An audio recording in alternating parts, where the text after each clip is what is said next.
Kick things off this week, Twitter turns 6.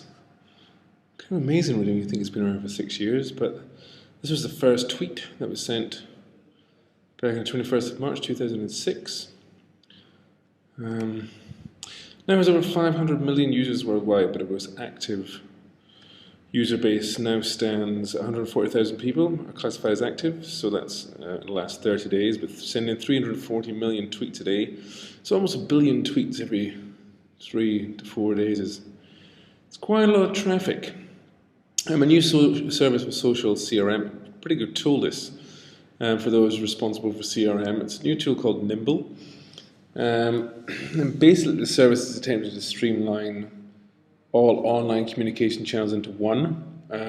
So it allows obviously businesses and individuals. If you're a blogger or a big social media user, then it may well be for you too. But really, it's just allowing you to put everything into one space. So it allows you to import your contacts from email, Facebook, Twitter, Google Plus, and LinkedIn, and it's pretty much any email list it will import. So even if it's from a work network. And it connect obviously that individuals, if those individuals are across multiple platforms, it'll connect them together. So again, wonderful for consolidating contact lists. And then from a business point of view, Nimble have said, business is social, and people buy from people they like, and people they know, and people who know them. So CRM systems really should treat customers not like cows, but they're going to process, but actually individuals, proper connections. So a really nice tool, worth looking into if you do social CRM. This is a nice little piece of PR work that I saw for Stolen Rum. They've just released a new 65% proof rum called SX9, which the Australians are wanting, but they can't have because it's too potent. So they've done some work here to sort of push that. Here in NZ, and they're just looking for mules. Just looking for honest individuals. Do you look respectable? Do you want to smuggle in some rum to Australia? But it's a nice idea, and it's picked up a little bit of noise here, particularly in social spaces. A very pretty picture. NZ ad spend is up 42 million in 2011, which is fantastic news. It's not quite as big a struggle as anyone thought, and also great news, really, well, not great news for press, but TV has surpassed newspaper spend for the first time,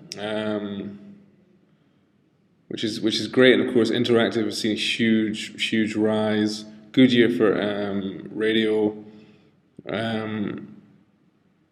but all in all, it's nice that press is obviously still doing very very well here in NZ. But I can only imagine it's going to start to take a dip. The big thing now for press, of course, is retail clients. Just have to look in there, and it's page after page of retail ads.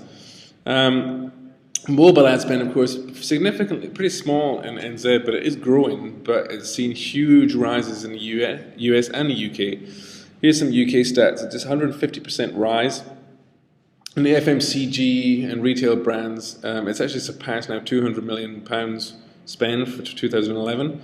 Most of that spend has come in search, and then banners. But from a search point of view, it is kind of, rather than putting in, search is kind of the first port of call if you're looking for something, even if you're looking for a website, rather than putting in the www.web address, it's much easier just to go to search, type in the thing you're looking for. That's why more money is put into the search space, because of course that's how people are using the device. Entertainment, finance, telco, kind of the big players. Entertainment has seen the biggest rise, the biggest spend, and also probably about the biggest rise for the year, along with finance. Telco's slight. I just saw entertainment taking a dip. My apologies. Entertainment and finance are both taking a dip, but most others have seen growth in 2011. But just looking at, of course, year on year, it just goes to show the dramatic rise when you think that 2008 through 2010, there wasn't really that much of a rise. Granted, there was a bit, but the rise has been significant in 2011. But of course, that's as platforms, obviously advertisers and agencies get more accustomed to mobile, and of course, the massive rise of mobile usage and smartphone usage has seen this grow significantly. And I think certainly in the US and UK and most of Europe, Western Europe, mobile probably is a year of mobile this year, finally. Excuse me, but I think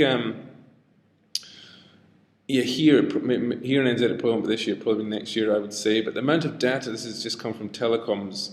They had a recent article, and Jason Paris, the CMO, was saying that the amount of data that's sloshing around telecoms network has doubled year on year back in November, and as of February it's tripled year on year, which is massive to go to show the amount of people who are now using smartphones. In August, Vodafone told NBR that mobile traffic to its network had grown from around 60 terabytes to the year June 2010 to 135 terabytes to the year June 2011. So that's 135,000 gigabytes is going through their network over the course of June 2010 to June 2011, which is significant growth. Smartphones, telecom said, are now used by 25% of their customers. I haven't seen any real up-to-date figures from Vodafone, but 2 Degrees, they're in the 30 to 35% mark, which is fantastic to see. I mean, it's something that's probably going to rise up to the 50 to 60% mark by the end of this year. 4G is certainly on its way here in NZ. This year it is possible, but 2 Degrees have obviously been saying that their network is pretty much up to 4G speed, or is 4G compatible when the technology comes. Most are only using actually about 4% of their data cap at the moment, which of course means that most customers are, losing that to come month's end. And 88% of all tablet connections now are through Wi-Fi, which is kind of quite similar to mobile telephones. So a lot of people are using their mobile telephones whilst at home or at work, where they may well have Wi-Fi connections, but certainly from a tablet point of view, most people are using it Wi-Fi. Have you heard of Oh My God Pop? You may well have not, most people haven't. You may well have heard of their game Draw Something. It's very much like Pictionary, but for the mobile telephone. In its first 10 days, it was downloaded 1.2 million times. In the first 5 weeks, it's been downloaded 20 million times, which is quite something in a 5-week period. And of course, now, this has happened. Zynga, the biggest mobile gaming company, have just bought the company for $200 million. Fantastic news for them.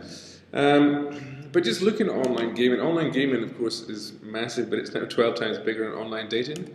And you probably got more chance of finding love on online dating than you do on, online gaming than you do in online dating.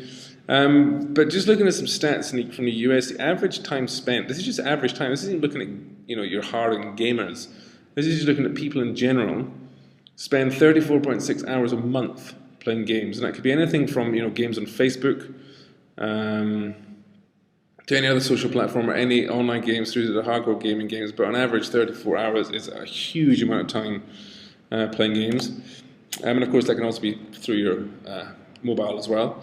This is a nice partnership that I stumbled across whilst looking at stuff in Edinburgh Zoo. Obviously my heart was thinking of home.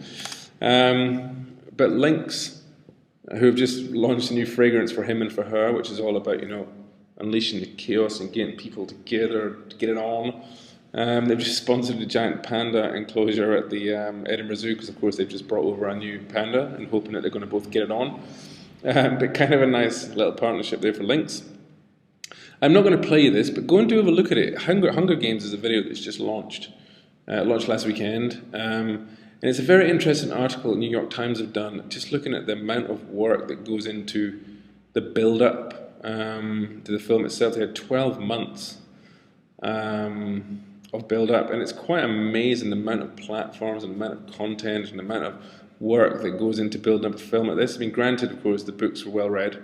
It was always going to be a big film. It was always going to be the next Twilight, I would say. But certainly very interesting. So go and check that if you have time, because we've even gone to the point of even creating a social game on Facebook, which has been played by an awful lot of people. But certainly the thing it all started with, asking people to register to be part of the world, the Hunger Games world. But it's, I think close to 1 million people have obviously done that now. But yeah, check it out if you do have time.